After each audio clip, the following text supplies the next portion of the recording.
J'ai eu à cœur de confectionner ces vidéos sur les différents problèmes conjugaux que l'on peut rencontrer dans une existence à partir de mon expérience personnelle. En effet, j'ai connu un divorce douloureux et puis bien des années plus tard, je me suis retrouvée dans une relation toxique. Et j'avais besoin de comprendre ce qui se passait, pourquoi j'avais attiré ce genre de choses dans ma vie. Et je suis allée chercher de l'aide parce que pour selon que je m'étais toujours intéressée à la psychologie, que j'avais lu des tas de choses, eh bien pour moi j'étais incapable d'y voir clair.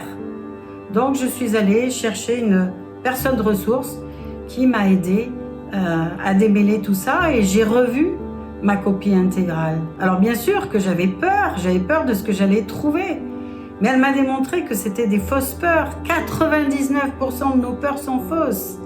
Et que finalement, en mettant un coup de projecteur sur ces peurs, eh ben, elles s'estompaient pour aller au plus près de mon identité. Et à partir de ce moment-là, les choses s'apaisent et forcément notre réalité change.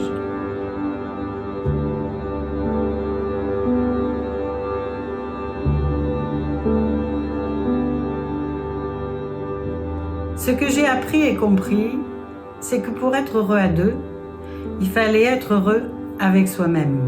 Il est important de se découvrir, d'apaiser notre ego blessé, de revoir nos croyances limitantes, parce qu'à partir de ce moment-là, on apaise des tas de choses à l'intérieur de soi. Et forcément, on va attirer des choses différentes, et comme le bonheur est contagieux, aussi notre énergie va être différente. Et on va en faire profiter tout le monde. J'ai appris aussi que l'autre n'était pas là dans ma vie pour me rendre heureuse. Il m'appartenait de me rendre heureuse. L'autre est un bonus. Il n'est pas là pour combler mes manques.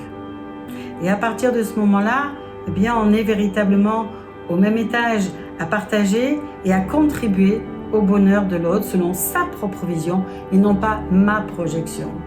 Si vous voulez déposer en message privé des questions, écoutez, avec plaisir, j'y répondrai dans une autre vidéo. Jusque-là, prenez bien soin de vous.